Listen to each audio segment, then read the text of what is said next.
Welcome बच्चों। आज आप लोग पढ़ेंगे कि कैसे यह पता करेंगे कि मेरा ब्लड ग्रुप कौन सा है, आपका ब्लड ग्रुप कौन सा है, या किसी के रुधिर वर्ग की जांच करने के लिए आप कैसे पता करोगे, इसके बारे में आज पढ़ेंगे, जिसको आप कहेंगे मनुष्य में रुधिर वर्ग का निर्धारण, जिसे आप कहेंगे डिटर्मिनेशन ऑफ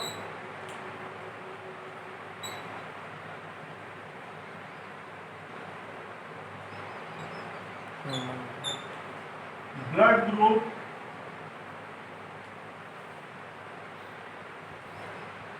इन ह्यूमन।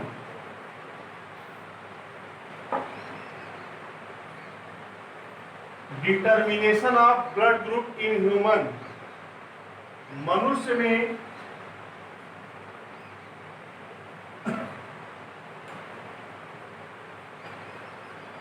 रुधिर वर्ग का निर्धारण।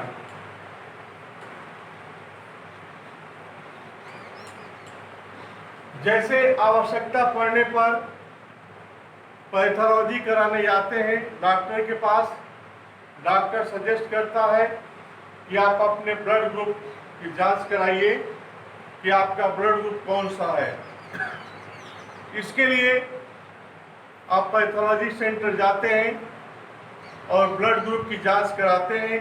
एवज में आपको समय भी लगता है, पैसा वक्त भी लगता है, लेकिन आप चाहें तो घर पर ही अपने ब्लड ग्रुप का डिटर्मिनेशन कर सकते हैं। वह कैसे? इसलिए कि आपको यह जानकारी होनी चाहिए कि कार्ल लैंडस्टीनर नामक वैज्ञानिक ने यह पहले ही बता दिया था कि रुधिर आधान के समय रुधिर देने वाला दाता और रुधिर प्राप्त करने वाले प्रापक के रुधिर वर्ग की सही जानकारी होना नितांत आवश्यक है।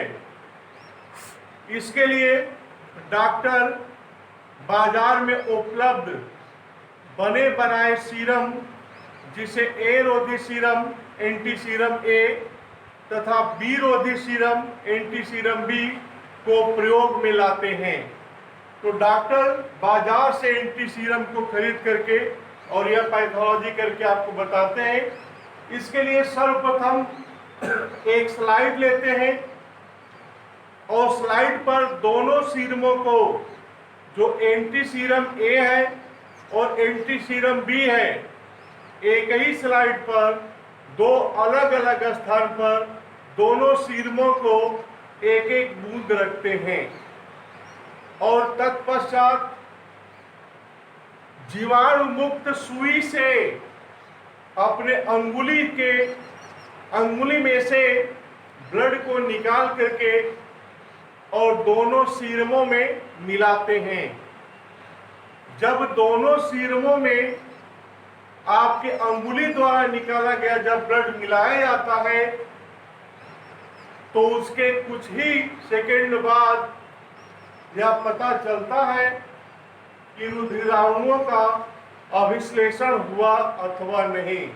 तो अभिश्लेषण का तात्पर्य है रुधिर का थक्का जमने से, जिसको आप क्लम्पिंग या क्लॉटिंग कहते हैं। इस परिस्थिति में यदि रुधिर का थक्का जमता है या नहीं जमता है, इसके आधार पर आप तय करते हैं कि मेरा या अन्य व्यक्ति का रुधिर वर्ग कैसा है। इसके लिए इस चार्ट में आप देखें, सबसे पहले हम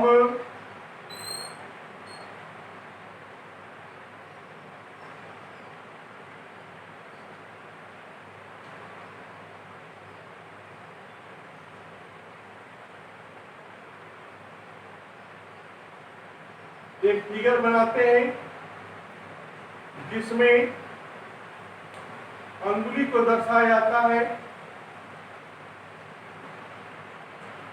इसमें से हम एक सिरिंज के द्वारा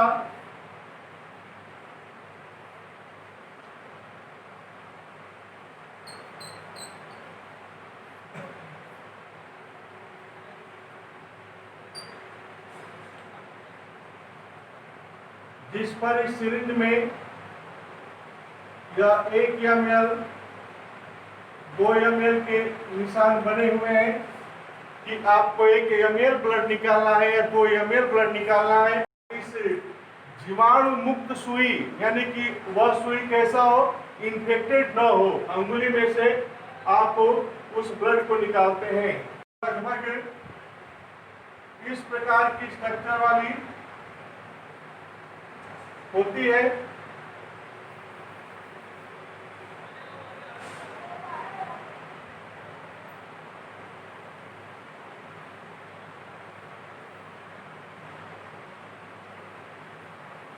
इसको हम स्लाइड बोलते हैं,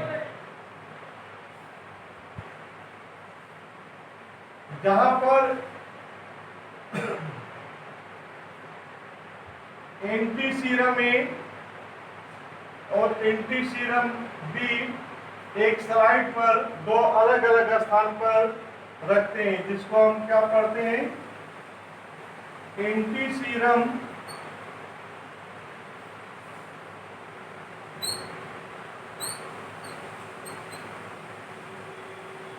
ए तथा एंटी सीरम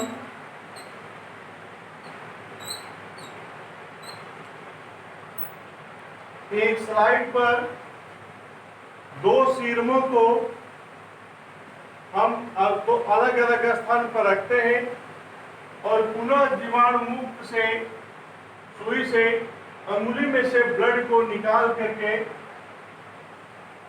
इस सीरम में मिलाते हैं।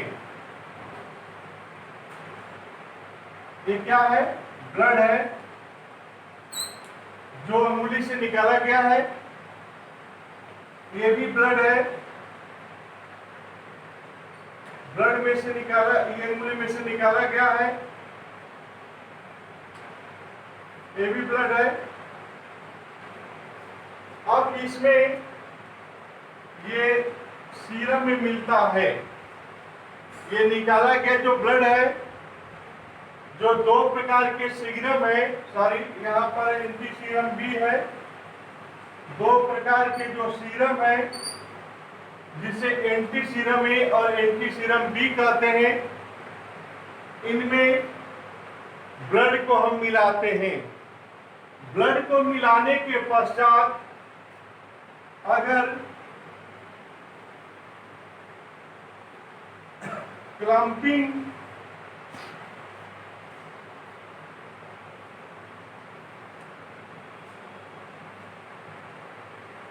एक में क्लम्पिंग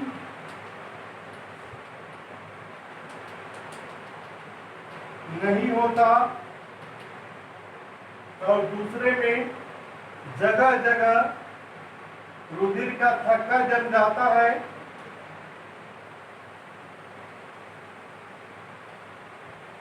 तो इसको हम नो क्लॉटिंग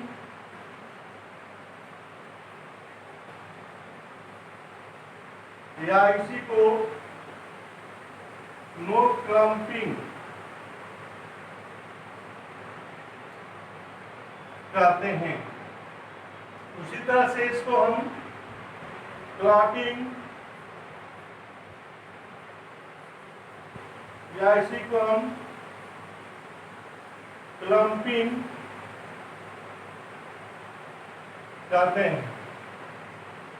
अभी आपको पता होना चाहिए यह फिगर के द्वारा स्पष्ट रूप से कि बाय द वे एक स्लाइड पर रखा हुआ जो एंटी सीरम ए है, उसमें ब्लड को मिलाने के पश्चात अगर रुधिर का थक्का नहीं जमता और जब एंटी सीरम बी में वही ब्लड जब मिलाया जाता है तो रुधिर का थक्का जम जाता है, तो हम इस प्रकार से रुधिर वर्ग की जानकारी हासिल कर लेते हैं। इसके लिए आपको यह जानना जरूरी है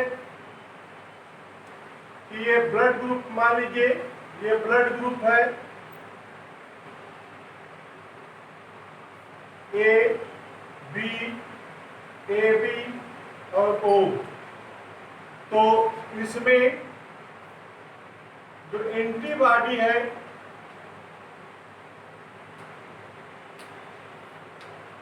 ए में बी प्रकार का, बी में ए प्रकार का, ए बी में कोई एंटीबॉडी नहीं, ओ में ए और बी दोनों प्रकार के एंटीबॉडी होते हैं।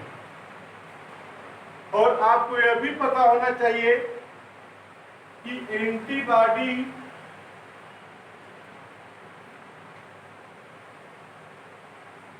और एंटी सीरम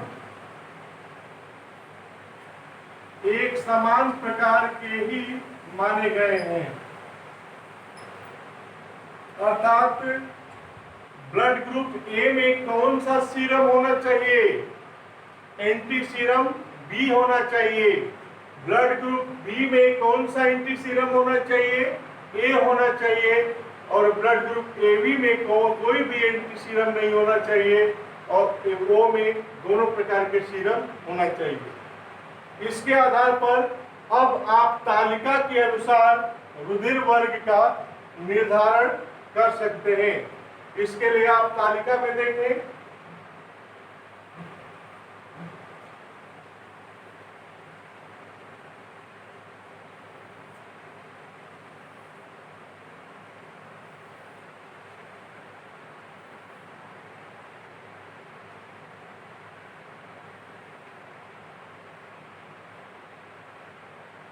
एक में एंटी सीरम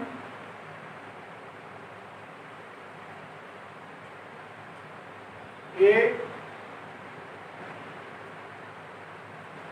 इसमें एंटी सीरम बी, और इसमें रुधिर वर्ग ब्लड ग्रुप लेते हैं। अब यह कोई आवश्यक नहीं है कि इस स्लाइड पर रखे हुए जो सीरम है केवल यही कंडीशन होगा।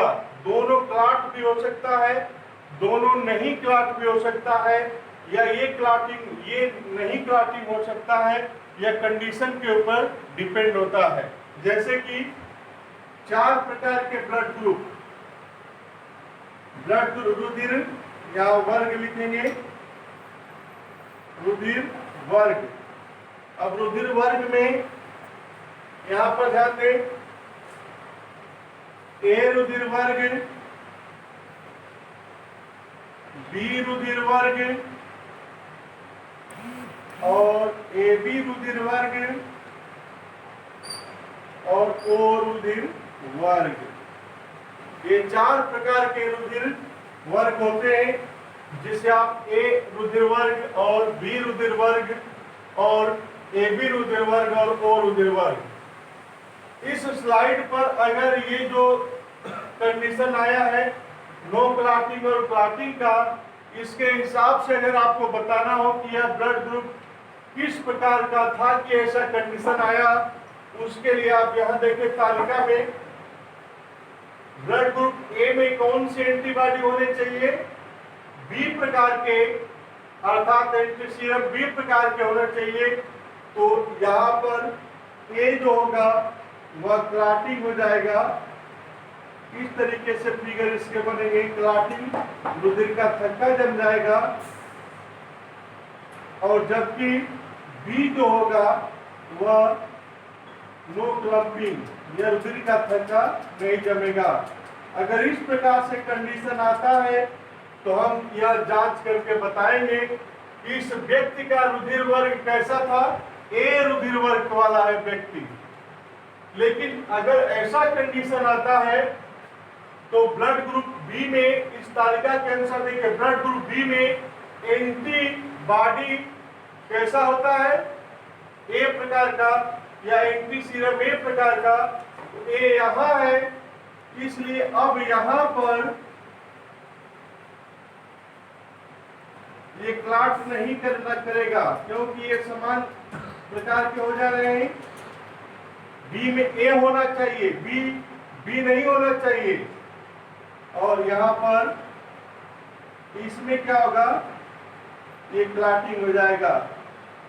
अगर जो कंडीशन इस प्रकार से था तो हम इस स्लाइड पर रखे हुए जो 2 सीरम प्रयोग में लाए थे और अंगुली में से ब्लड को निकाल करके और जब इन दोनों सीरमों में मिलाते हैं और स्ट्रक्चर इस प्रकार से बनता, तो हम यह कर सकते हैं कि यह व्यक्ति का रुधिर वर्ग कैसा है, बी रुधिर वर्ग का है।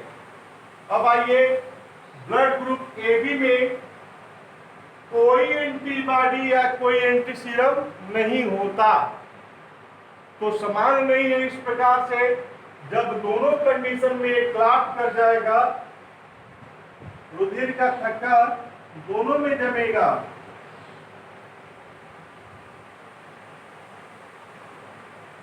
क्योंकि इसमें कोई एंटी सीरम और कोई एंटीबॉडी नहीं पाया था, तो दोनों कंडीशन में ये रुधिर का थक्का जमा हुआ अगर है, तो हम कह सकते हैं कि इस व्यक्ति का रुधिर वर्ग कैसा है, ए बी रुधिर वर्ग का है। और चूंकि ब्लड ग्रुप ओ में दोनों एंटीबॉडी पाए जाते हैं या दोनों सीरम प्रेजेंट होते हैं, इस परिस्थिति में ए के साथ भी इसका कोई क्लॉटिंग नहीं होगा और बी के साथ भी इसका कोई क्लॉटिंग नहीं होगा, तो दोनों परिस्थिति में ये क्या होगा, रुधिर का थक्का नहीं जमेगा।